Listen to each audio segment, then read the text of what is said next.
अस्सलाम वालेकुम guys, welcome to my YouTube channel. उम्मीद है आप सब खैरियत से होंगे। आज की इस वीडियो में हम बात करेंगे CS 201 फाइनल टर्म प्रिपरेशन के लिए इंपॉर्टेंट MCQs जो हैं हम उनको प्रिपेयर करेंगे। ठीक है, आपका जो सिलेबस है मिड टर्म का सिलेबस था 1 to 18 लेक्चर्स और फाइनल टर्म का जो सिलेबस है वो है लेक्चर 19 to 45। ठीक है, 19 से 45 तक जो आपके लेक्चर्स हैं वो इंक्लूड हैं फाइनल टर्म के सिलेबस में। तो हम ये स्टार्ट करते हैं MCQs को। बहुत इंपॉर्टेंट MCQs हैं, इनको तमाम स्टूडेंट्स ने अच्छे से प्रिपेयर करना है और पेपर में इनको प्रिपेयर करके तो फिर जाना है। ठीक है, इंशाल्लाह आपका पेपर जो है वो बहुत अच्छा होगा।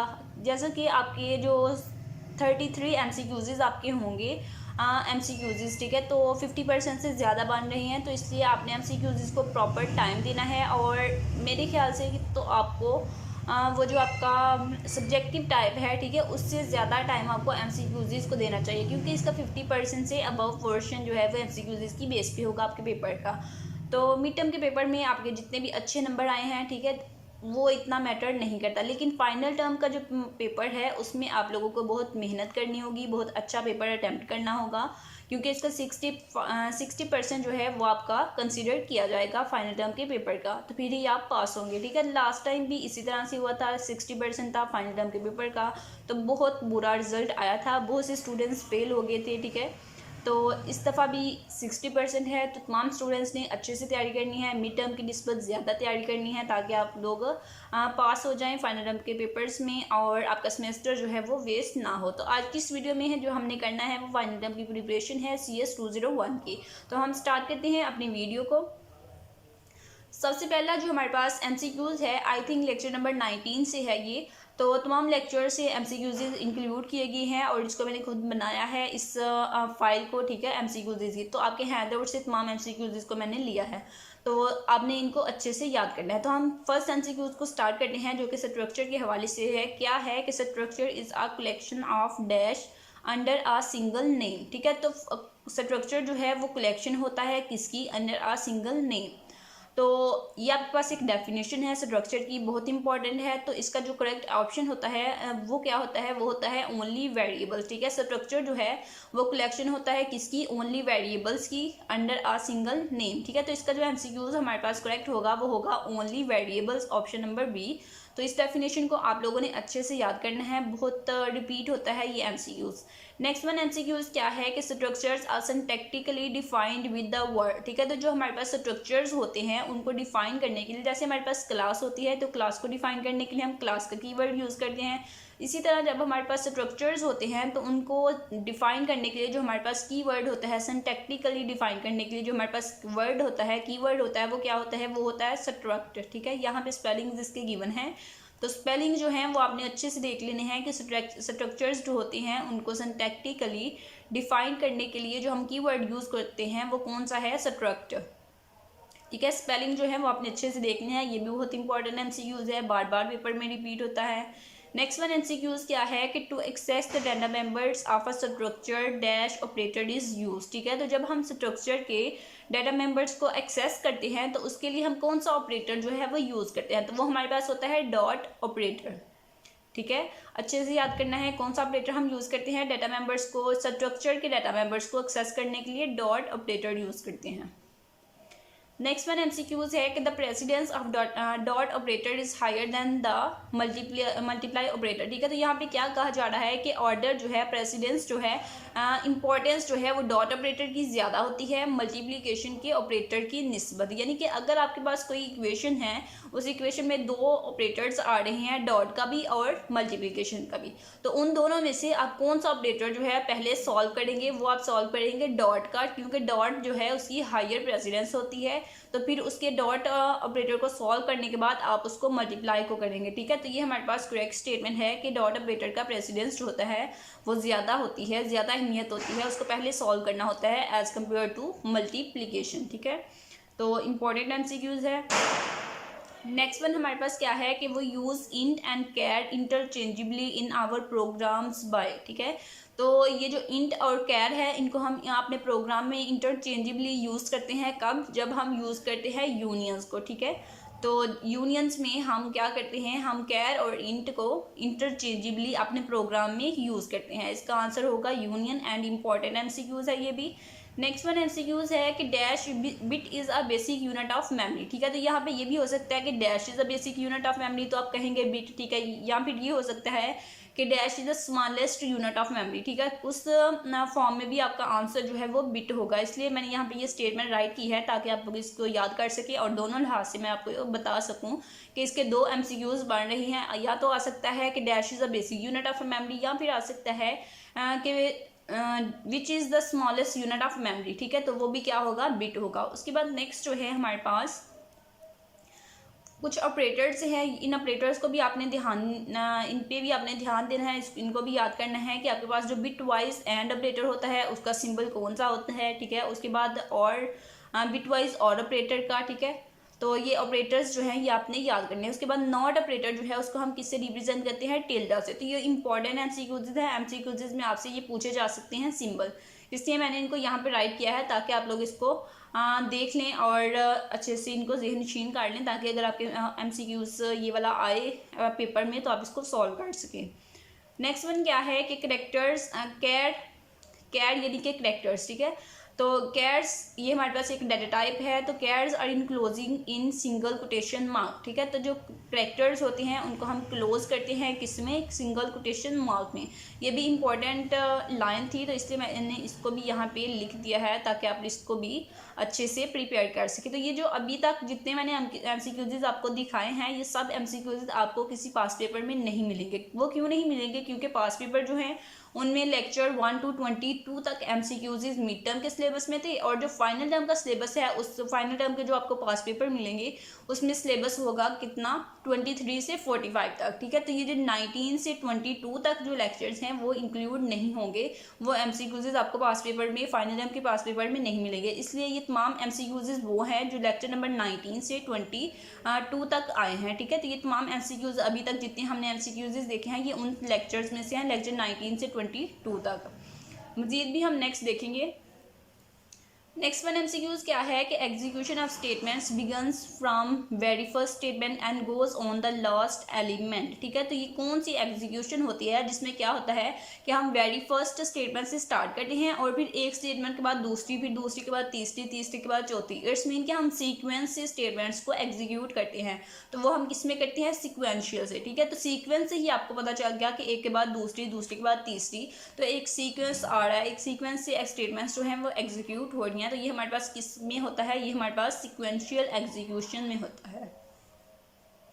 इंपॉर्टेंट एमसीक्यूज है ये भी। नेक्स्ट वन क्या है कि the default of C language is call by dash, ठीक है। तो हमारे पास दो तरह की कॉल होती है, एक होती है हमारे पास कॉल बाय वैल्यू और एक होती है कॉल बाय रेफरेंस, ठीक है। तो यहाँ पे पूछा क्या गया है कि जो सी लैंग्वेज है उसकी बाय डिफॉल्ट कौन सी कॉल होती है, ठीक है। तो सी लैंग्वेज की जो डिफॉल्ट कॉल होती है वो होती है कॉल बाय वैल्यू, ठीक है। तमाम स्टूडेंट्स ने इसको याद रखना है, इंपॉर्टेंट एमसीक्यू है कि सी लैंग्वेज जो है उसकी डिफॉल्ट कॉल कौन सी होती है, call by value. Next one है कि where we can include a header file in a program, ठीक है। तो अगर हम प्रोग्राम में हेडर फाइल इंक्लूड करना चाह रहे हैं तो उसको हम कहाँ पे करेंगे, हम प्रोग्राम में किसी भी जगह पे उसको ऐड कर सकते हैं, स्टार्ट में कर सकते हैं, एट द एंड कर सकते हैं, या फिर कहीं भी नहीं, ठीक है। तो हम प्रोग्राम में हेडर फाइल जो है उसको एनीवेयर यानी कि किसी भी जगह पे इंक्लूड कर सकते हैं। एनीवेयर इसका जो है करेक्ट ऑप्शन होगा।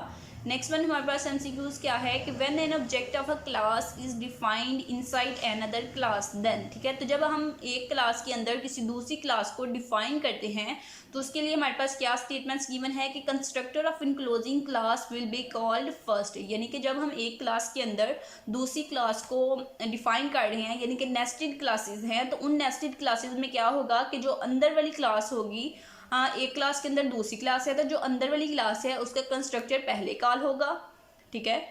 तो इनको जो बाहर वाली क्लास है उसका कंस्ट्रक्टर पहले कॉल होगा और जो अंदर वाली क्लास है उसका कंस्ट्रक्टर बाद में कॉल होगा, ठीक है। तो ये इंपॉर्टेंट एमसीक्यूज है, बहुत दफ़ा रिपीट हुआ है, पास पेपर में भी आप इसको देखेंगे। तो इसको आपने अच्छे से याद करना है कि जब एक क्लास के अंदर कोई दूसरी क्लास हम डिफाइन करते हैं तो जो बाहर वाली क्लास होती है उसका कंस्ट्रक्टर हम पहले कॉल करते हैं, ठीक है।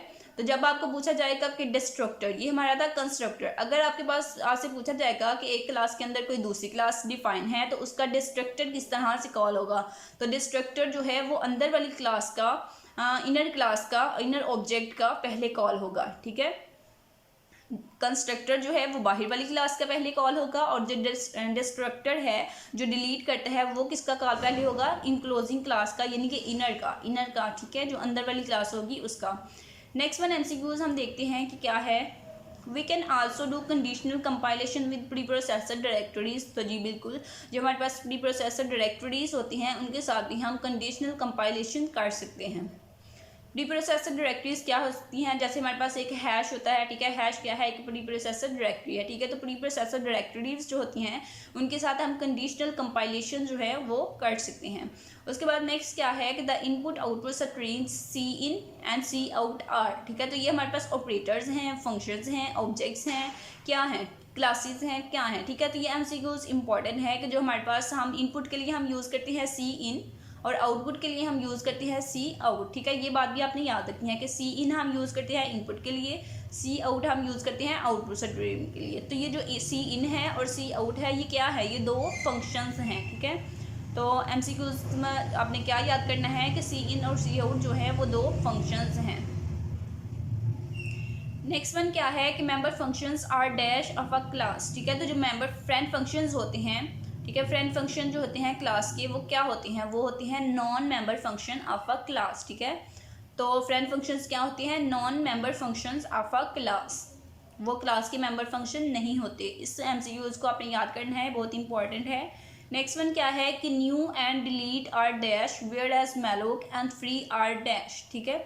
तो आप ये कहेंगे कि मैम तो तमाम एमसीक्यूज को कह रही हैं कि बहुत इंपॉर्टेंट हैं, ठीक है, क्योंकि इसलिए इंपॉर्टेंट कह रही हूँ क्योंकि ये आपके हैंडआउट्स ही हैं, ठीक है। अगर आप किसी पास पेपर से होते तो फिर मैं कहती कि ये कम इंपॉर्टेंट है, ये ज़्यादा इंपॉर्टेंट है, लेकिन ये आपके हैंडआउट्स में से हैं, ठीक है। तो आपका जो पेपर होगा वो आपके हैंडआउट्स में से ही आएगा, पास पेपर से आए या ना आए, हैंडआउट से तो ज़रूर आएगा, ठीक है। तो इसलिए तमाम एमसीक्यूज जो है ये मैंने आपके हैंडआउट से लिए हैं, और ये तमाम एमसीक्यूज ही बहुत इंपॉर्टेंट है, इन तमाम को आपने याद करना है, क्योंकि आपका पेपर जो है वो रैंडमली आता है, डिफरेंट एमसीक्यूज आती हैं, ठीक है, चेंज होते हैं तमाम स्टूडेंट्स के, तो इसलिए कोई भी एमसीक्यूज आपको इनमें से आ सकता है। तमाम एमसीक्यूज आपने अच्छे से याद करने हैं। हम एमसीक्यूज कौन सा कर रहे थे, new and delete are dash whereas malloc and free are dash, ठीक है। तो ये जो न्यू एंड डिलीट है ये दो ऑपरेटर्स हैं, जबकि मैलोक और फ्री जो हैं ये फंक्शंस हैं। आपने याद रखना है कि ये जो न्यू और डिलीट है ये क्या है, ये दो ऑपरेटर्स हैं, जबकि मैलोक और फ्री जो हैं ये फंक्शंस हैं।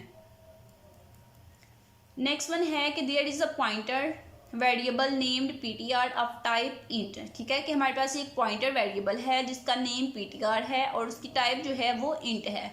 Then the address of which type of variable the ptr will store in it, ठीक है। तो हमें बता दिया गया कि पॉइंटर हमारे पास है जिसका नेम ptr है, उसकी टाइप इंट है, तो जो हम उसमें एड्रेस जो है वो रिटर्न करेगा, उसमें जो हम स्टोर करेंगे एड्रेस ptr पॉइंटर में, उसकी टाइप क्या होगी, ठीक है, वही टाइप होगी जो ptr की है। ptr की टाइप क्या है, इंट, तो इट्स मीन एड्रेस की जो टाइप होगी वो कौन सी होगी, इंटीजर, ठीक है, इंट टाइप ही होगी।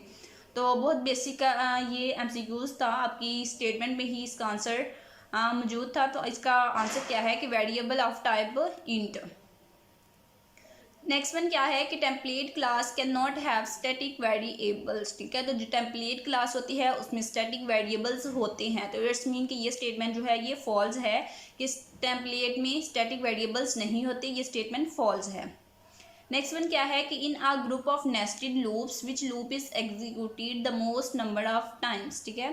तो ग्रुप ऑफ नेस्टेड लूप्स हैं आपके पास, एक लूप के अंदर दूसरा लूप, दूसरे लूप के अंदर तीसरा लूप, ठीक है, इस तरह से नेस्टेड लूप्स हैं। तो कौन सा लूप जो है वो ज़्यादा टाइम्स चलेगा, तो जो सबसे अंदर वाला होगा, ठीक है, मोस्ट इनर मोस्ट होगा, जो सबसे अंदर लूप होगा वो ज़्यादा टाइम चलेगा, ठीक है। तो आप लोगों ने याद रखना है कि जब आपके पास ग्रुप ऑफ नेस्टेड लूप हो, यानी कि एक लूप के अंदर दूसरा, फिर दूसरे के अंदर तीसरा, फिर चौथा, ठीक है, तो उनमें से कौन सा लूप जो है वो ज़्यादा टाइम चलेगा, यकीनन जो सबसे अंदर होगा, जो 4 वाला होगा वो ज़्यादा चलेगा। तो यहाँ पे क्या एमसीक्यूज आएगा, इनर मोस्ट लूप जो होगा वो ज़्यादा टाइम चलेगा। नेक्स्ट वन एमसीक्यूज है कि which looping process checks the test condition at the end of the loop, ठीक है। तो वो कौन सा लूप है जिसमें हमारे पास टेस्ट कंडीशन जो है वो एंड पे आती है, ठीक है। या फिर इस तरह से भी पूछा जा सकता है कि वो कौन सा लूप है जिसमें स्टेटमेंट जो हैं वो एक दफ़ा ज़रूर एग्जीक्यूट होंगी, चाहे कंडीशन ट्रू हो या फॉल्स हो, ठीक है। दो तरह से ये एमसीक्यूज आपको पूछा जा सकता है, तो दोनों का आंसर क्या होगा, डू वाइल, ठीक है। अगर आपको पूछा जाए कि वो कौन सा लूप है जिसमें टेस्ट कंडीशन जो है, जिसमें कंडीशन को हम लास्ट पे एंड पे चेक करते हैं, वो होता है कौन सा, डू वाइल। और अगर आपसे कहा जाए कि वो कौन सा लूप है जिसमें स्टेटमेंट जो है वो कम अज़ कम एक दफ़ा ज़रूर एग्जीक्यूट होती हैं, चाहे कंडीशन ट्रू हो या फिर फॉल्स हो, ठीक है, तो वो भी हमारे पास किस में होता है, वो भी हमारे पास डू वाइल में होता है। तो दोनों लिहाज से दो एमसीक्यूज इसके बन रहे हैं, दोनों एमसीक्यूज आपने याद कर लेने हैं। नेक्स्ट वन क्या है कि we can delete N array of object without specifying brackets, ठीक है, कि हम क्या कर रहे हैं, हम अरे के ऑब्जेक्ट्स को डिलीट कर रहे हैं और हम ब्रैकेट्स नहीं लगा रहे। तो if a class is not doing dynamic memory allocation internally, ठीक है, तो ये ट्रू है कि हम अरे के जो ऑब्जेक्ट्स हैं उनको ब्रैकेट लगाए बगैर डिलीट कर सकते हैं अगर हम डायनामिक मेमोरी एलोकेशन नहीं कर रहे, ठीक है। तो ये हमारे पास आंसर क्या होगा, ट्रू। होपफुली वीडियो जो है वो आपके लिए बहुत हेल्पफुल रहेगी। आपने मेरे चैनल को ज़रूर सब्सक्राइब करना है ताकि मुझे भी हेल्प हो, जिस तरह से मैं आपकी हेल्प कर रही हूँ, टाइम निकाल के आपके लिए वीडियो बना रही हूँ। और मुसलसल बोलना बहुत मुश्किल काम होता है, ठीक है, इतना ज़्यादा बोलना। तो आप लोग भी मेरी एफ़र्ट का आंसर ज़रूर दिया करें, यानी कि आप लोग चैनल को सब्सक्राइब किया करें, वीडियो को ज़रूर पूरा देखा करें ताकि आप लोगों की भी हेल्प हो और मेरी भी हेल्प हो। नेक्स्ट हम देखते हैं कि क्या है, और अदर स्टूडेंट्स को, यानी कि CS 201 के दो अदर स्टूडेंट्स होंगे, फ्रेंड्स होंगे, ग्रुप्स होंगे, उनमें भी आपने इस वीडियो को ज़रूर शेयर करना है ताकि उनकी भी हेल्प हो, उन तक भी ये वीडियो पहुंच सके। तो क्या है कि a stream is an ordered sequence of bytes, ठीक है, तो जो स्ट्रीम है वो ऑर्डर्ड सीक्वेंस ऑफ बाइट्स है, जी बिल्कुल, ये ट्रू डेफिनेशन है। तो इसका आंसर क्या होगा हमारे पास, ट्रू। नेक्स्ट वन क्या है कि the normal source of C in object is, तो जो सी इन ऑब्जेक्ट होती है यानी कि इनपुट के लिए हम यूज़ करते हैं सी इन। तो सी इन का यानी इनपुट का जो नॉर्मल सोर्स होता है वो कौन सा होता है, कीबोर्ड। जैसे कि आप यहाँ से देख सकते हैं कि हमारे पास लैपटॉप है, हमारे पास कंप्यूटर है, तो उससे हम जब हम लैपटॉप को या कंप्यूटर को इनपुट देते हैं तो वो हम किससे देते हैं, हम कीबोर्ड से देते हैं, ठीक है। तो ये हमारे पास इनपुट का जो नॉर्मल सोर्स है वो कौन सा है, नॉर्मल ज़रिया जो है इनपुट देने का वो कौन सा है, कीबोर्ड। तो आंसर आपका क्या होगा यहाँ पे, कीबोर्ड। नेक्स्ट वन क्या है कि we can also create an array of user defined data type, के जो यूज़र डिफाइंड डाटा टाइप होती है क्या हम उसकी भी अरे जो है डिफाइन कर सकते हैं, तो जी बिल्कुल हम उसकी भी अरे डिफाइन कर सकते हैं। इसका आंसर होगा हमारे पास ट्रू।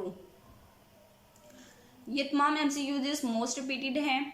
नेक्स्ट वन क्या है कि when we use manipulators in our program then which header file should be included, कि जब हम अपने प्रोग्राम में मैनिपुलेटर्स को यूज़ करते हैं तो उसके लिए हम कौन सी हेडर फाइल जो है वो अपने प्रोग्राम में इंक्लूड करते हैं, ठीक है। मैनिपुलेटर को अपने प्रोग्राम में यूज़ करने के लिए हम जो हेडर फाइल इंक्लूड करते हैं प्रोग्राम में वो क्या है, iomanip.h।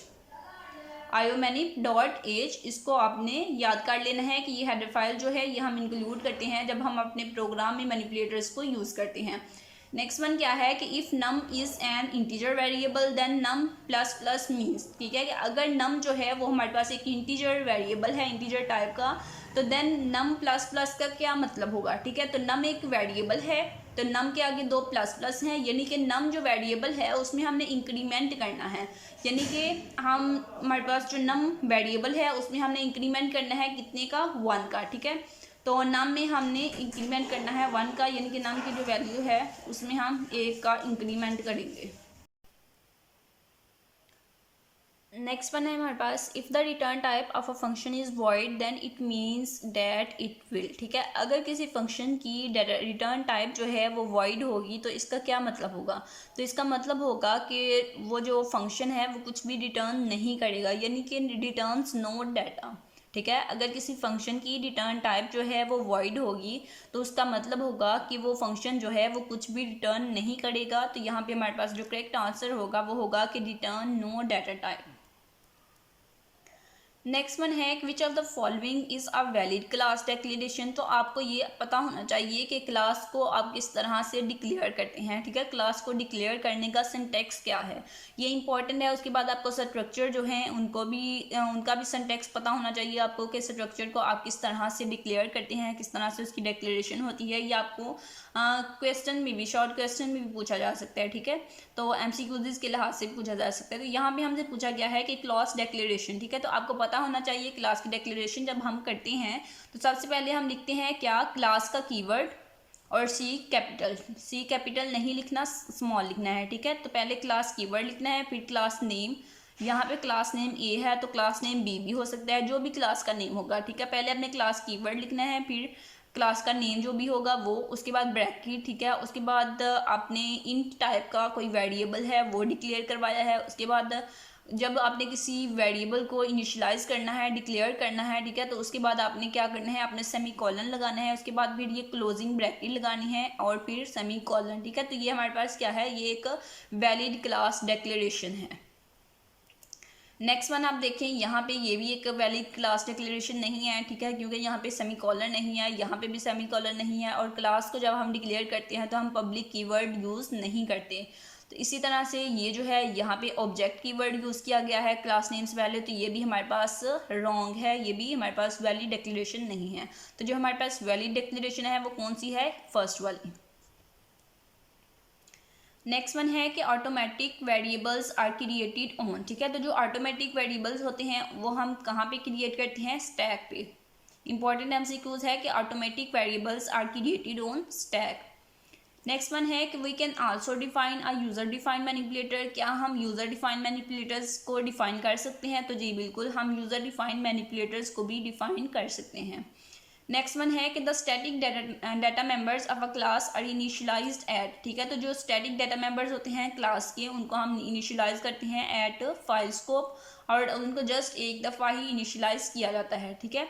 ये भी आपने याद रखना है कि जो स्टैटिक डाटा मेंबर्स होते हैं क्लास के, उनको हम फाइल स्कोप पे इनिशियलाइज करते हैं और पूरे प्रोग्राम की लाइफ में एक दफ़ा ही इनिशियलाइज करते हैं, ये भी आपने याद रखना है। नेक्स्ट वन क्या है, class is a user defined data type, ठीक है। क्लास क्या है, क्लास एक यूज़र डिफाइंड डाटा टाइप है। नेक्स्ट वन है, मैं थोड़ी स्पीड में बोल रही हूँ ताकि ज़्यादा लेंथी वीडियो ना हो और ज़्यादा से ज़्यादा एमसीक्यूज जो हैं वो हम कवर कर लें, ज़्यादा से ज़्यादा एमसीक्यूज आप तक पहुँच जाएं। नेक्स्ट वन क्या है, which of the following is the declaration of overloaded pre incremented operator implemented as a member function, ठीक है। तो आपने देखना है कि प्री इंक्रीमेंट ऑपरेटर की डिक्लेरेशन कौन सी ट्रू है इनमें से, ठीक है। तो प्री इंक्रीमेंट यानी कि पहले इंक्रीमेंट होगा, फिर वैल्यू आएगी, फिर वेरिएबल आएगा, ठीक है। वेरिएबल से पहले इंक्रीमेंट ऑपरेटर लगाना है, इट्स मीन का। तो इंक्रीमेंट ऑपरेटर का जो सिंबल है वो क्या है, प्लस प्लस और फिर ब्रैकेट्स, ठीक है, 2 दफ़ा प्लस और फिर ब्रैकेट्स। तो ये आपके पास किसका सिंटैक्स है, ये प्री इंक्रीमेंट ऑपरेटर का है। अगर आपसे कहा जाए कि पोस्ट इंक्रीमेंट ऑपरेटर का सिंटैक्स लिखें, ठीक है, तो यहाँ पे प्री है, प्री मतलब पहले आएगा प्लस प्लस, और अगर पोस्ट इंक्रीमेंट होगा तो प्लस प्लस जो है वो ब्रैकेट्स के बाद आएगा, ठीक है, बाद में आएगा। तो ये डिफरेंस जो है ये भी आपने याद रखना है। नेक्स्ट वन क्या है कि the operator function overloaded for an assignment operator must be member function of a class, ठीक है।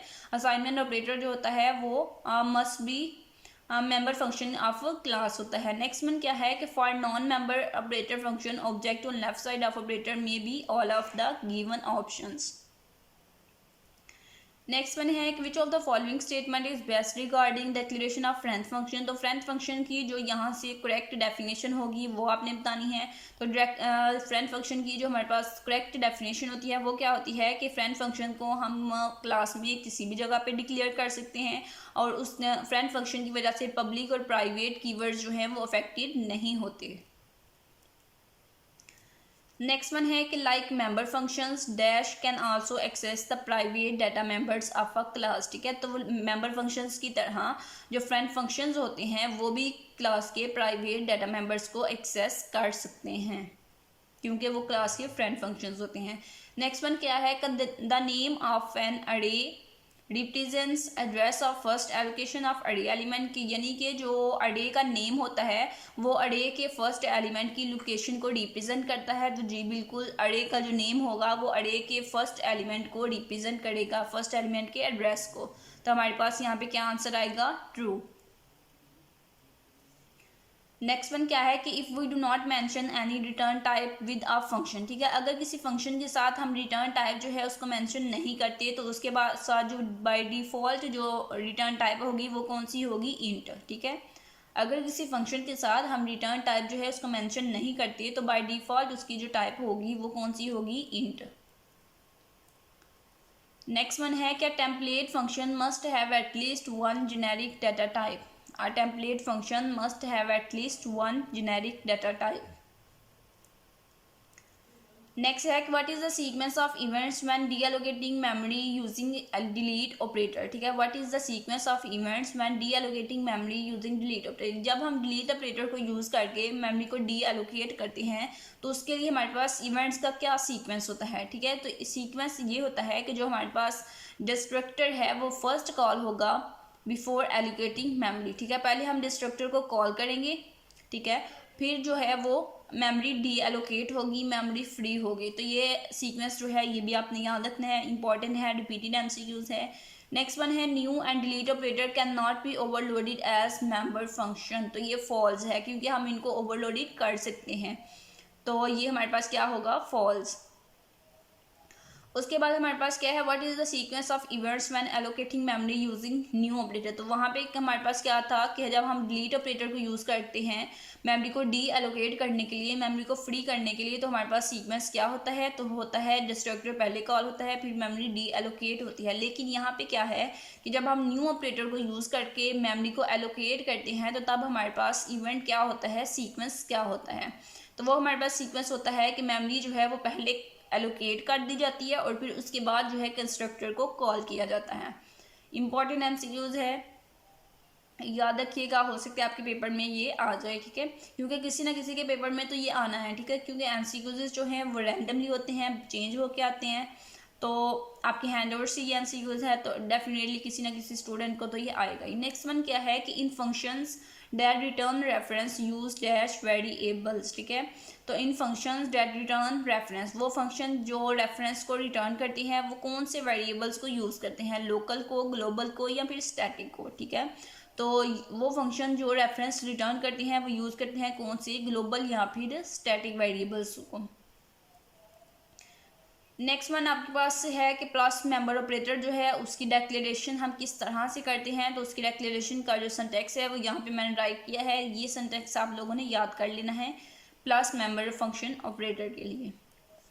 नेक्स्ट वन इंपॉर्टेंट एमसीक्यूज है कि eof bad, good, clear, all are manipulators. ठीक है, तो ये जो चार हमें गिवन है ये तमाम जो है ये मैनिपुलेटर्स हैं। तो जी बिल्कुल ये हमारे पास मैनिपुलेटर्स हैं, तो आंसर हमारे पास क्या आएगा? ट्रू, कि ये तमाम जो है ये मैनिपुलेटर्स हैं।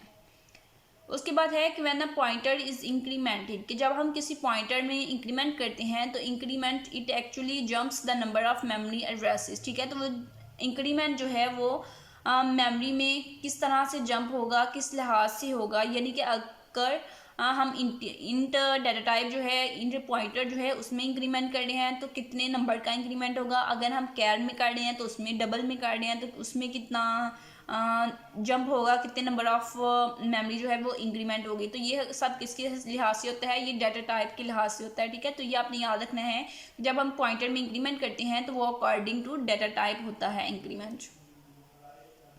नेक्स्ट वन है there are mainly dash types of software. ठीक है, तो सॉफ्टवेयर की मेनली कितनी टाइप्स हैं? 2 टाइप्स हैं। सॉफ्टवेयर की मेनली कितनी टाइप्स हैं? 2 टाइप्स हैं।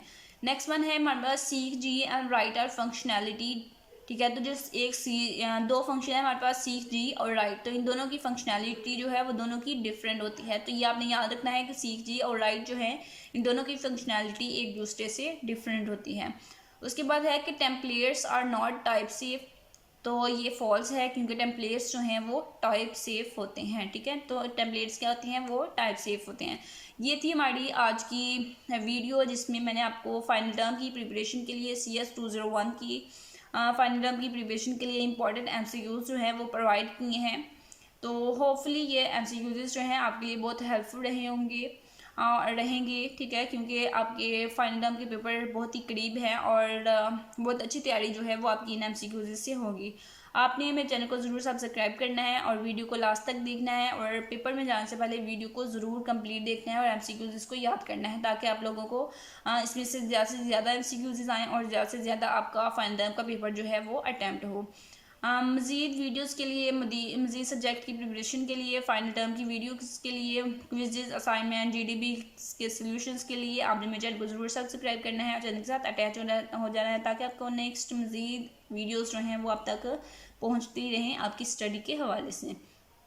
अपने फ्रेंड्स के साथ भी शेयर कीजिएगा और मज़ीद ग्रुप्स में CS 201 के स्टूडेंट्स में ये वीडियो जो है शेयर कीजिएगा, ताकि वो लोग भी इस वीडियो से फ़ायदा उठा सकें, उनको भी पेपर में ये MCQs आएँ तो वो इनको सॉल्व कर सकें।